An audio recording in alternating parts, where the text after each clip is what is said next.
Welcome back, guys. In the last session, we have just written the code to register one particular user inside the application. Okay, and his password is going to get stored like this inside the database. Okay, in a encoded manner. Okay, so let me just minimize this. And in this session, I'm going to show you how we can log in inside the application using the same username and password which we have just registered with. Okay, so first of all, let me go into the login.html page. So just like a register.html page. Okay, let me just close that. Let me go to the login.html page. Okay, so here we have mentioned the action as login. Okay, that is the route, and method we have chosen is as get. Okay, or it can be post as well. Okay, so it makes actually no difference at all. Okay, so whenever we are inserting the value into the database, we usually go for post. Okay, and where we are fetching the data from the database, we can choose get. Okay, so let me choose post itself and let me just save it for time being. Okay, and now we have this username field and password field, and we have this login button. Okay, so let me just refresh this one. Okay, so first we have to mention what are the methods allowed for logging in inside the app.py file inside the route. Okay, so first of all, the route is login, and here we have to mention the like a comma, and we have to mention methods. Okay, I'm going to mention both the methods are allowed. So inside a list, I'm going to say even the post is allowed. Okay, and even the get is allowed. Okay, so first let me just make it as single quote. Okay, for both of them. So first first job is this much. Okay, now all you have to do is first we have to mention whether the method request method, okay, whether it is post or get. Okay, so I'm going to say like this: if request dot method is, if it is equal to, since I have mentioned post, let me keep it as post itself. Okay, so first of all, what we have to do is we have to connect to a database. Okay, so I'm going to say get database, which we are connecting to, and let me store that as a variable. So let me keep it as a variable db. Okay, then what we have to do, we have to get two values from the user. Okay, two values which are going to come here as name and here as password. So here only let me change, let me store that values and request them. Okay, let me request them from that particular form. Okay, from that HTML form. Okay, where one thing is coming as name. Okay, and another one is coming as password. So I'm going to request that also. Request dot from form whose name we have kept it as password. Okay, so we have successfully, when he enters his username and password, okay, two things are going to get stored in two variables, that is name and password. Okay, now see the user's password.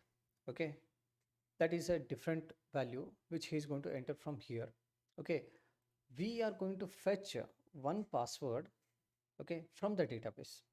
Okay, so let me say like this: user fetched uh, from the database.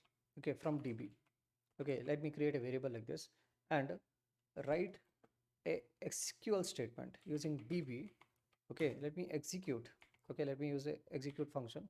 Okay, and let me fetch that value. Okay, let me fetch that value from the database first. Okay, I want to fetch that user. Okay, so let me say like this: select. Okay, one is id and another one is name. Okay, then fetch the password as well. Okay, and see these are the details. Okay, I want to fetch from the database. Okay, so that table name is from users is the table name. Okay, where where the name is equal to the question mark. Okay, see this is the particular name which is going to come over here. Okay, as this particular question mark. So here I'm going to mention this question mark is the name value which we have just this person John. Okay, whatever name he has entered. Okay, so we have entered a SQL query saying that fetch using that particular name from the database. Okay, from the database. Okay, we have to fetch that one particular value. Okay, so this name. Okay, so I want only one value, so I'm going to use fetch one function. Okay, so fetch one function is there. Okay, I'm going to use that. Okay, and let me store that inside a separate variable like this, user fetched. Okay, user fetched result like this. Okay, so user fetch result is this much. Okay, so let me just remove some spaces like this, and let's come to the next line like this. Okay, once okay, we have got the result from the database. Okay, and we have to check whether the password entered by the username, okay, password entered by the user and the value fetched from the database, both of them match or not. Okay, that is what we are going to say. Okay, so now I'll say like this. Okay, see, here for the first time we are going to use the check password hash. Okay, because the password is in a hash code right now. Okay, I'm going to use that particular function. Okay, and inside that function I'm going to uh, say like this. Okay, see, you have that user fetch results, right? From that you want only the password. Okay, you want only the password field. Okay, so we'll have to write it like this. Okay, and the another password, see, this is the password entered by the user. Okay, that we have to mention here. See, it is going to check okay, whether this hashed password and the password, okay, both of them are matching or not. Okay, if both of them are matching, okay, if both of them are matching, then what we will do is we'll simply return one h1 for time being. Okay, saying that password is correct. Okay, password is correct. Okay, or else. Okay, or else I'm going to say return h1 to us like this. Okay, saying that password is incorrect, and we'll close the h1 like this. And here also we'll have to mention the single quote and from the beginning as well as on the end. Okay, see, this is how we are going to log in. Okay, and for time being, okay, we are just going to hard code everything like this. Okay, so let me just save this. Okay, and let's refresh this page. Okay, and now let's come to the login page. Okay, and so right now, okay, intentionally first let us say John is the username, and intentionally I'm going to give the wrong password right now. Okay, so let me just say 54321. Okay, I know it is wrong password, and when I click on the login button, okay, I should get this particular answer saying that password is incorrect. Okay, so when I say, it says password is incorrect. Okay, so let's go back. Okay, let's go back and give correct password. Okay, so let's say 1234. Okay, that is my correct password for John.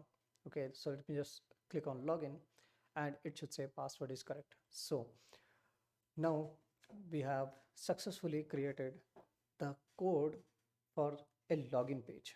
Okay, which actually checks okay, the password which we have entered. Okay, and here either we can make one more small correction, not correction, you can say password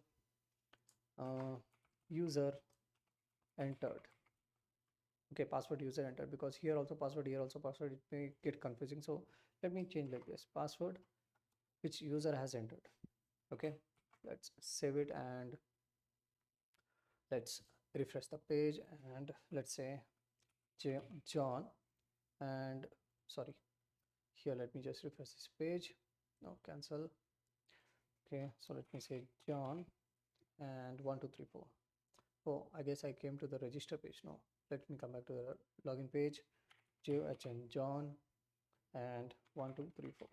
Okay, so let me click on login, and it says password is correct. Perfect. Okay, now let us choose some other password. Okay, wrong password, and click on login, and it should say password is incorrect. Perfect. Okay, so we have successfully coded for register as well as the login. Okay, so let me just remove the extra white spaces, they are not required. Okay, for time being this is hard coded like this, so don't worry, we're going to remove that later on. Okay, so we have register code also ready with us, okay, as well as the login code also ready with us. Okay, so in the next video we are going to see how we can create a session for this particular user who has just logged in and his name. Okay, we can pass it on to all the other pages, okay, and display it on the screen. Okay, or we can say that user, okay, for that particular user the session has started as soon as he's going to log in, and it's going to remain there until he logs out of the application. Okay, so I hope you like this video. Thank you very much, and please like and subscribe.